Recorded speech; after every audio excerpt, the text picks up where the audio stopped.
Students, इन question number 3 ये हमारे सामने हैं। तो इसमें 3 मेन बातें हैं।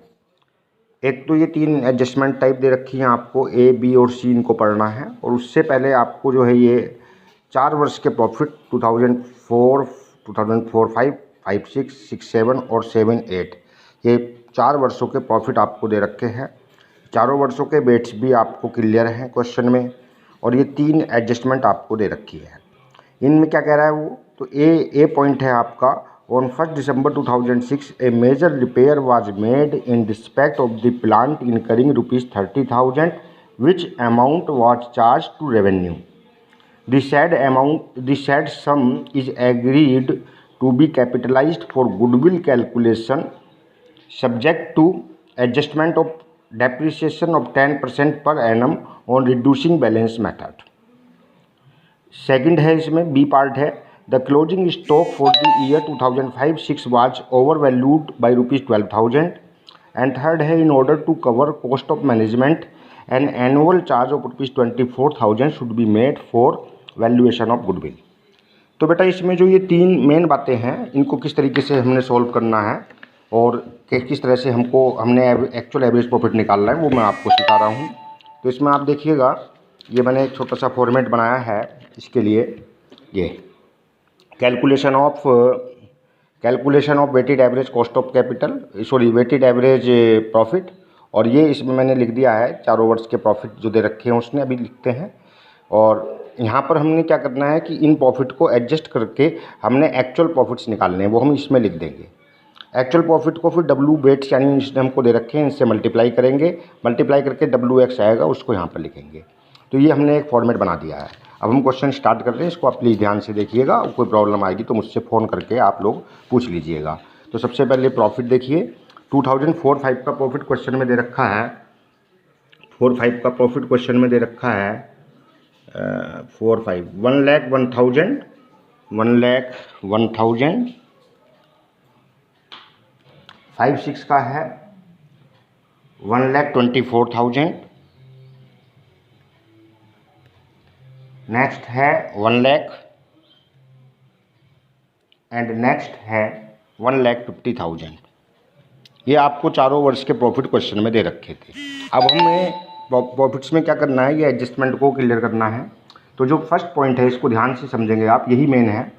इसमें वो कह रहा था कि आपने जो प्लांट है उसकी एक आपने वाइड लेवल पे रिपेयर कराई। तो जब हम प्लांट या मशीन पे कोई बड़ा खर्चा करते हैं तो वो खर्चा हमारा रेवेन्यू खर्चा हमने लिख दिया है, जबकि वो रेवेन्यू खर्चा नहीं होता है, वो कैपिटल एक्सपेंडिचर होता है। जो रोज़मर्रा की कोई रिपेयर कराते हैं, छोटा मोटा खर्चा करते हैं तो वो रेवेन्यू में आ सकता है। लेकिन जब बड़े लेवल पे हम कोई खर्चा किसी प्लांट में या मशीन में करते हैं तो वो हमारा कैपिटल एक्सपेंडिचर कहलाता है। ठीक है। तो अब इसने इसको क्या करा, गलती से इसने इसको रेवेन्यू एक्सपेंडिचर मान लिया क्वेश्चन में। और जब रेवेन्यू एक्सपेंडिचर मान लिया तो इसने प्रॉफिट एंड लॉस के डेबिट में लिख दिया, जबकि आप जानते हैं कि कैपिटल एक्सपेंडिचर बैलेंस शीट की एसेट्स में लिखे जाते हैं। तो इसने प्रॉफिट एंड लॉस के डेबिट में लिखा तो आपका प्रॉफिट कम हो गया होगा जिस भी वर्ष ऐसा किया। तो उस वर्ष हमने उस प्रॉफिट को अब बढ़ाना है, क्योंकि उसने प्रॉफिट को कम कर दिया है उसको रेवेन्यू खर्चा मानते हुए, तो हमने उसको वापस ऐड करना है। तो ये बात थी 1 December 2006 की। कब की बात थी ये? 1 December 2006, ये है ना 2006। तो 1 दिसंबर 2006 की जब बात है तो 6-7 का ईयर आएगा, ये रहा 6-7। तो 1 लाख रुपए का प्रॉफिट था। तो ये जो आपने रिपेयर कराई थी कितने रुपए थी? 30,000 रुपये। इससे आपका प्रॉफिट कम हो गया था, इसको आप ऐड कर देंगे। समझ में आ गया क्यों ऐड कर देंगे? क्योंकि रेवेन्यू खर्चा मान लिया था, जबकि ये कैपिटल एक्सपेंडिचर है। हालांकि इसमें तो क्वेश्चन में क्लियर ही लिखा है, अगर नहीं भी लिखा होता तब भी ये आपका जो है कैपिटल एक्सपेंडिचर माना जाता। तो प्लस रिपेयर ऑफ प्लांट। अब दूसरी बात इसी में, जब हमने इसको कैपिटल एक्सपेंडिचर मान लिया तो कैपिटल एक्सपेंडिचर को करने से उस प्लांट की वैल्यू बढ़ गई, और जब प्लांट की वैल्यू बढ़ गई तो उस पर डेप्रिसिएशन बढ़ा हुआ होना चाहिए था, जो कि हमने लिखा नहीं होगा, क्योंकि हमने तो प्लांट जितने का था उतने का ही मान रखा होगा ना पुरानी वैल्यू। लेकिन जब हमने इसको 30,000 रुपये हमने बड़ी रिपेयर करा दी उसमें, तो इसका मतलब वो प्लांट की वैल्यू बढ़ गई, तो 30,000 रुपये पर डैप लगने से रह गया है। तो अब हमें 30,000 रुपये पर डैप लगाना है। तो डेप्रिसिएशन का रेट दे रखा है क्वेश्चन में 10%। और वो भी रिड्यूसिंग बैलेंस मेथड से। तो 10% डेप्ट लगाया होगा आपने 30,000 का, 10% कितना हुआ बच्चों? 3,000 रुपये। कितने रुपए हुआ? 3,000 रुपये डेप्रिसिएशन ऑन प्लांट। तो 3,000 रुपये हुआ ये। और ये भी कितने महीने का लगाना है हमको? 1 दिसंबर से 31 मार्च तक का। चूँकि 1 दिसंबर को मरम्मत हुई थी तो 1 दिसंबर से 4 महीने का होगा। यानी आप इसको यूँ कह सकते हैं 30,000 रुपये इंटू 10% और इंटू 4 मंथ, 4/12। तो बेटा ये होगा 3,000 और इसका 4/12 3, ये हो गया आपका 4,000 रुपये। कितना हो गया बेटा ये जो आपका ये निकल के आया डेप्रिसिएशन? कितना हुआ? नहीं, 3,000, 30,000 का 10% 3,000 और 3,000 को आपने 4/12 किया तो 1,000 रुपये, सॉरी। तो ये 1,000 रुपये आप लेस करेंगे, ये लेस करेंगे, ये प्लस करेंगे। अब नेक्स्ट ईयर में चूँकि इसका जो इफेक्ट है वो पिछले वर्ष में तो नहीं जाएगा, ये पीछे को थोड़ी ना जाएगा। जब प्लांट हमने ये रिपेयर कराई ही हमने 2006-07 में है तो 7-8 में भी डेप्रिसिएशन लगेगा, तो पीछे को तो नहीं जा सकता, लेकिन आगे को तो जाएगा वो। तो अगले वर्ष में जाएगा, तो इसलिए 7-8 में आपने उस पर जो है डेप्ट लगाएंगे आप। तो 30,000 में से 1,000 तो यहाँ लग चुका, तो बचे कितने? 29,000 रुपये बचे, जो उसकी WDV बची होगी, रिटन डाउन वैल्यू। चूँकि रिटन डाउन वैल्यू मेथड से लगाना है तो 29,000 पे अगली बार पूरे साल का डेप लगाएंगे आप। तो मैं यहाँ लिख दे रहा हूँ लेस डेप, 2 लाइन छोड़ दे रहा हूँ, लेस डेप्रिसिएशन ऑन प्लांट। तो अब की बार कितना डेप आएगा? सीधे सीधे 29,000 पे आएगा, 10% पूरे साल का। तो ये हो जाएगा बेटा 2,900, ये आप माइनस करेंगे। इसके बाद तो ये फर्स्ट एडजस्टमेंट आपकी क्लियर हो गई है। इसमें आपको मतलब ये 3 जगह लिखनी है, इसको ध्यान रखना है। इसके बाद सेकंड पॉइंट था बेटा क्वेश्चन का कि 2005-06 का जो क्लोजिंग स्टॉक है वो 12,000 रुपये से अधिक था। तो आपने क्लोजिंग स्टॉक को ओवर वैल्यूड किया है 2005-06 में। अब जब क्लोजिंग स्टॉक आता है क्रेडिट साइड में, जब क्रेडिट साइड में आपने 12,000 रुपये अधिक लिखे होंगे तो प्रॉफिट बढ़ गया होगा। अब हमें सही करना है तो क्या करेंगे? लेस कर देंगे 5-6 में, है ना। तो यहाँ लेस कर देंगे ओवर वैल्यूएशन ऑफ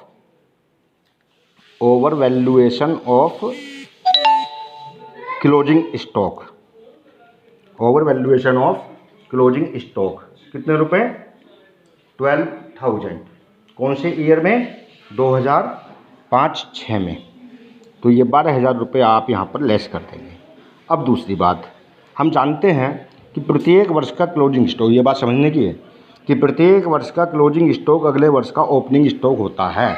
तो जब हमने 2005-06 में क्लोजिंग स्टॉक को अधिक लिखा होगा तो ऑब्वियसली हमने 2006-07 के ओपनिंग स्टॉक को भी अधिक लिखा होगा। और ओपनिंग स्टॉक आता है डेबिट में, तो जब हमने डेबिट में कोई चीज़ ज़्यादा लिखी होगी तो डेबिट में ज़्यादा लिखने से प्रॉफिट कम हो गया होगा। तो अब यहाँ पर क्या करेंगे? इसको सही करने के लिए प्रॉफिट को में जोड़ देंगे। तो प्लस ओवर वैल्यूएशन ऑफ, समझ में आ गई वाली बात? ओवर वैल्यूएशन, अगर नहीं समझ में आए तो मुझसे आप लोग कॉल करके भी पूछ सकते हैं। Over valuation of opening stock, क्योंकि ये नियम है प्रत्येक वर्ष का क्लोजिंग अगले वर्ष का ओपनिंग होता है। ठीक है ना बेटा? ये 12,000, ये एडजस्टमेंट नंबर हो गई आपकी 2। अब बात करते हैं एडजस्टमेंट नंबर नेक्स्ट है ये लास्ट है ये कि in order to cover cost of management an annual charge of ₹24,000 should be made for valuation of goodwill. यानी 24,000 रुपये का एक ऐसा खर्चा है जो फ्यूचर में आपका होता रहेगा मैनेजमेंट चार्ज के रूप में, तो कॉस्ट ऑफ मैनेजमेंट के रूप में। तो उसको आपको हर साल घटाना है, तो उसको हर साल लेस करेंगे। तो यहाँ पर तो कोई पॉइंट आया नहीं है ऐड का। लेस कॉस्ट ऑफ मैनेजमेंट 24,000, 24,000 रुपये माइनस होना है, यहाँ भी माइनस होना है। कॉस्ट ऑफ मैनेजमेंट 24,000 रुपया, यहाँ भी माइनस होना है। कॉस्ट ऑफ मैनेजमेंट 24,000 रुपया। तो ये एडजस्टमेंट मैंने आप लोगों की पूरी बिल्कुल क्लियर कर दी हैं। अब आप इनको एडजस्ट करने के बाद टोटल एक्चुअल जो प्रॉफिट है वो निकाल लीजिए। 1,01,000 रुपये थे, 24,000 रुपये गए तो कितने बचे? 77,000। ठीक है, यहाँ पर ज़रा ध्यान से देखिएगा। 1,24,000 रुपये थे और 1,24,000 में आपने क्या किया है यहाँ पर? यहाँ पे कोई पॉइंट रह गया है 5-6 में, कॉस्ट ऑफ मैनेजमेंट लिखने से रह गया। कॉस्ट ऑफ मैनेजमेंट है ना, ये भी माइनस होना था। तो minus cost of management cost of management ये कितना था बेटे 24,000। तो अब आपने 1,24,000 में से 24 ये गए और 12 ये गए तो कितने बचे 1 लाख और 12 गए तो कितने बचे 88,000, 88,000। ये एक्चुअल प्रॉफिट्स निकल के आ रहे हैं, ठीक है। इसके बाद यहाँ पर आपने 2 एडजस्टमेंट जोड़ी 2 घटाई हैं। तो 1 लाख में 30 जोड़े 31 और 12 1 42 और 1 42 में से 25 घटाए हैं तो कितने बचेंगे 1 17। कोई प्रॉब्लम हो तो बताइएगा, है ना। 1 17। यहाँ पर आपने 2 एडजस्टमेंट केवल घटाई हैं। 1 50 में से 24 और 2 26 900, 26 900 गए तो कितने बचेंगे 23 100, 1 23 100, 123 100। ओके, इसको आप नाम देंगे x। ये क्या है बेटा x है। समझ में आ गई बात। एक्चुअल प्रॉफिट हमारा निकल गया। अब हम क्या करेंगे, इसको W से मल्टीप्लाई करना है। W आपको दे रखे थे वेट्स, क्वेश्चन में दे रखे थे वेट्स। ये कितना है वेट्स आपका दे रखा है, ये यहाँ पर 4 5 का 1 है, 2 है, 3 है, 4 है, यानी 1 2 3 4 है। 1 2 3 4। 1 से मल्टीप्लाई करो कितना आएगा 77,000। 2 से मल्टीप्लाई करो 80 दूनी 160, 8 दूनी 16, 1,76,000। और 1 17 से करो 3,57,51, 3,51,000, 3,51,000। और इससे करो 23 से 23 चौक 92, 100 चौक 400 और 1 चौक 4, 4 92 400 है, 4 92 400।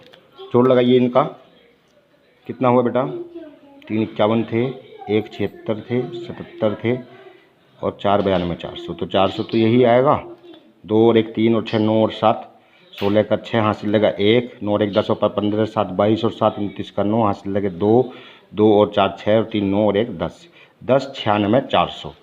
ये आपका आ गया सिग्मा WX। इसको क्या नाम देंगे सिग्मा WX। इधर W का भी टोटल कर लीजिए 4 3 7 2 9 1 10, तो ये हो गया सिग्मा W। अब इसके बेस पर हम निकाल लेंगे क्या weighted profit, weighted average profit है ना। Weighted average profit is equal to sigma WX upon sigma W। यानी कि कितना था, ये था 10 96 400 और 10, 10 96 400 भागा 4 इक्वल 4 दूनी 8, बचे कितने 2 और 9, 4 7 28, बचे 1 और 6, 4 चौक 16, 4 चौक 16 और 4 1 4 और 0 0।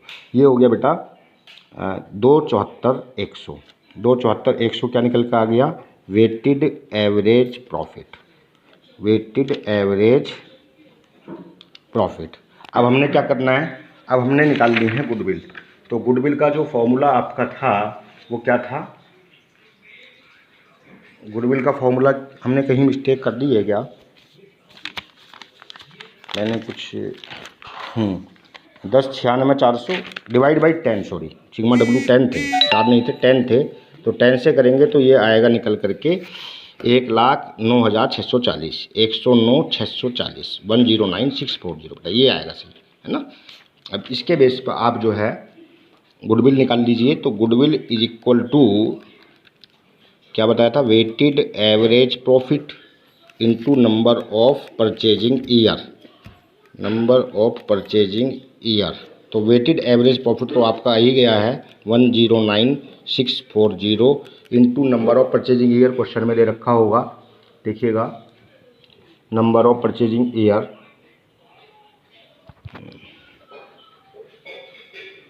नंबर ऑफ परचेजिंग ईयर मुझे दिख नहीं रहा है औसत लाभ के 3 वर्षों के किराए के आधार पर, ठीक है 3 वर्षों के किराए के आधार पर। तो इंटू 3 इज इक्वल टू 0, 3 चौक 12 का 2 हासिल लगा 1, 3 18 1 19 का 9 हासिल लगा 1, 3 27 और 1 28 और 3 1 3, ये हो गया 3 28 920 आंसर में, ठीक है। गुडविल आपकी निकल करके आ गई 3 28 920। तो इस क्वेश्चन में यदि कोई बात समझ में नहीं आई हो तो मुझसे पूछ लीजिएगा और इस टॉपिक को आज कंप्लीट करना है। ओके।